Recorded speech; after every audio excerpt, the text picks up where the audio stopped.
Hello friends, आज हमारा topic है गेट। गेट को पढ़ने से पहले हम इंटरनेशनल ट्रेड पढ़ते हैं। इंटरनेशनल ट्रेड में हमको दो कंसेप्ट देखने को मिलते हैं, ट्रेड सरप्लस और ट्रेड डेफिसिट। ट्रेड सरप्लस कब होगा? जब एक्सपोर्ट ज़्यादा होंगे, और ट्रेड डेफिसिट कब होगा? जब इंपोर्ट ज़्यादा होंगे। तो ट्रेड सरप्लस में थ्योरीज जो थी वो थी इकोनॉमिक लाइबिलिज्म को सपोर्ट करने के लिए, और ट्रेड डेफिसिट के अंदर थी मर्केंटिलिज्म थ्योरीज, जो कि किसको सपोर्ट करते थे कि ट्रेड जो इंटरनेशनल ट्रेड नहीं होना चाहिए। तो ट्रेड सरप्लस इकोनॉमिक लिबरलिज्म में हम ये देखते हैं कि कंपेरेटिव एडवांटेज थ्योरी जो ये सपोर्ट करती थी कि जो है इंटरनेशनल ट्रेड होना चाहिए, फ्री ट्रेड होना चाहिए विथ मिनिमम रेस्ट्रिक्शंस, और ट्रेड जो है वो हमेशा बेनिफिशियल है हर एक इंटरनेशनल लेवल पे कंट्रीज़ के लिए, इकोनॉमी के लिए। तो इंटरनेशनल ट्रेड तो होना चाहिए, जिसकी इंटरनेशनल लेवल पे अगर ट्रेड होगा तो कंपटीशन की वजह से प्रोडक्ट की क्वालिटी क्या होएगी? इम्प्रूव होएगी। लेकिन जो मार्केटलिज्म थे वो ये बोलते थे कि इंडिविजुअल लेवल पे जो कंट्री है वो अपना उसको सपोर्ट करते थे ये लोग, और वही अपना रेस्ट्रिक्शंस कि भाई ये ना प्रोटेक्शन देते थे, जो डोमेस्टिक इंडस्ट्री है उनको प्रोटेक्शन देते थे, और कहते थे कि इंटरनेशनल ट्रेड जो है वो सही नहीं है, रेस्ट्रिक्शंस उस पर होना चाहिए। तो ये थी इंटरनेशनल ट्रेड। अब आप बोलेंगे इंटरनेशनल ट्रेड क्यों पढ़ाया? इंटरनेशनल ट्रेड जो हमें आगे गेट और WTO में सुनने को मिलेगा। चलिए पढ़ते हैं गेट। गेट को पढ़ने से पहले आप ये देखिए गेट आया कैसे, फिर हम इसका मीनिंग समझेंगे और गेट है क्या। देखिए, ब्रिटन वुड कॉन्फ्रेंस हुई थी जिसमें हमने पढ़ा था IMF, वर्ल्ड बैंक, ये दो ही पढ़े थे कि ब्रिटन वुड कॉन्फ्रेंस में IMF और वर्ल्ड बैंक आया था। तो सच में तो यही आए थे, लेकिन एक और है ITO। बोलो मैम ये तो पढ़ाया ही नहीं कि ITO भी आया था। ब्रिटन वुड कॉन्फ्रेंस के अंदर ITO की भी चर्चा की गई थी। देखो, IMF और वर्ल्ड बैंक दो ऐसे ऑर्गेनाइजेशन थे जो ब्रिटन वुड कॉन्फ्रेंस के अंदर चर्चा की गई, और उसकी चर्चा होने के बाद में 1945 को इस्टेब्लिश भी किए गए, मतलब बना दिए गए। लेकिन जो ITO है ना, वो चर्चा में तो आया और उसकी छवि बन के रह गई, वो इस्टेब्लिश नहीं हुआ। क्यों नहीं हुआ? चलिए देखते हैं। ब्रिटन वुड कॉन्फ्रेंस 1944 को IMF, वर्ल्ड बैंक और ITO इनके बारे में डिस्कशन किया गया कि जो IMF है वो मॉनेटरी कॉर्पोरेशन को देखेगा, वर्ल्ड बैंक जो है वो डिवोस्टेड इकोनॉमीज जो है उसको सपोर्ट करने के लिए फंडिंग करेगा, और ITO जो है वो हमारे ट्रेड को सपोर्ट करेगा। जो मैंने अभी आपको इंटरनेशनल ट्रेड समझाया ना, उसके लिए बनाया जाएगा ITO। ठीक है, ये एक इंटरनेशनल ट्रेड ऑर्गेनाइजेशन है, और ये एक मल्टीलेटरल ऑर्गेनाइजेशन है। इसके लिए हवाना चार्टर में एक ड्राफ्ट एग्रीमेंट प्रिपेयर किया गया इंटरनेशनल ट्रेड को सपोर्ट करने के लिए। इस एग्रीमेंट में 53 कंट्रीज ने क्या किया था?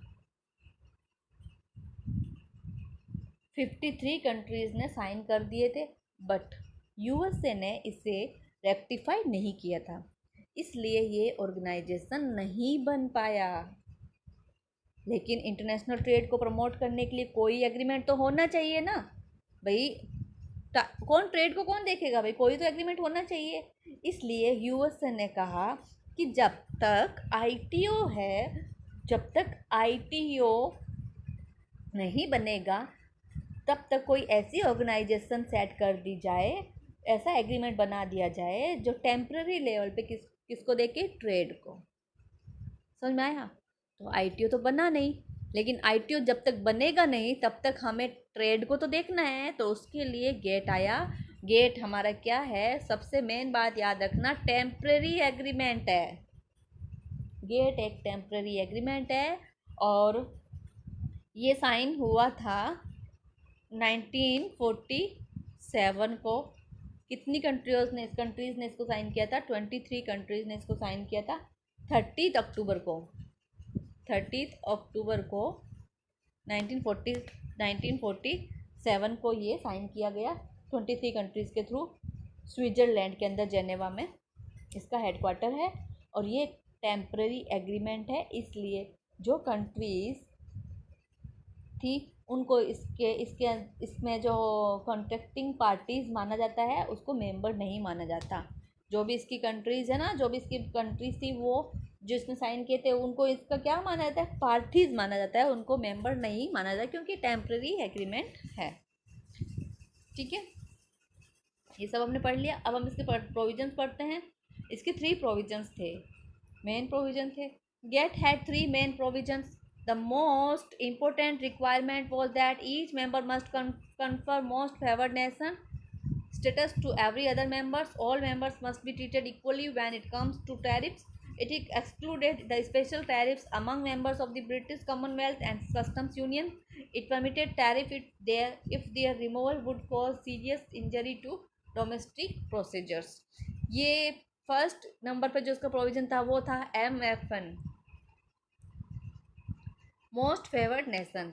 मतलब हर एक कंट्री को जो इसके पार्टीज थी, हर एक पार्टीज को क्या माना जाएगा, इक्वली ट्रीट किया जाएगा, किसी के साथ भी भेदभाव नहीं होगा। फिर सेकंड था GATT prohibited restrictions on the member of import and exports. The exceptions were in addition countries could restrict trade for reason of national security. These include protecting patent, copyright and public moral. और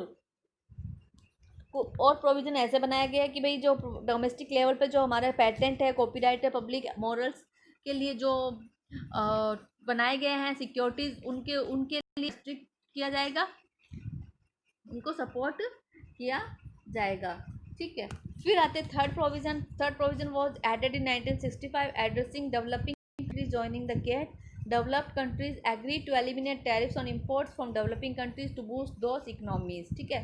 तो क्या किया जाएगा, eliminate किया जाएगा tariffs को जो कि इकोनॉमी है। फिर इसके objective, tariff reduction, non tariff barriers को रिडक्शन के लिए, और coordinated reduction of all trade barriers in selected sector. जो सेलेक्टेड सेक्टर है उसके अंदर जो भी बैरियर्स लगे हुए हैं उनको रिडक्शन के लिए। Discussion on the multilateral safeguard system. फिर the trade liberalisation in the agriculture sector taking into account the special characteristic. फिर the special treatment of tropical products, जो ट्रॉपिकल प्रोडक्ट्स हैं उनके लिए special treatment. And it is also emphasise that MTN must take into account the special interest and problems of developing countries. Sorry ये MFN है, MTN नहीं है। Most favoured Nations, इसके लिए क्या किया था, इक्वली ट्रीट किया गया था। तो इसके लिए क्या है, डेवलपिंग कंट्रीज़ के लिए स्पेशल इंटरेस्ट हो। तो ये था गेट। अब हम इसके बाद में आगे पढ़ेंगे कि भी गेट को ख़त्म करके WTO क्यों बना दिया गया। Thank you.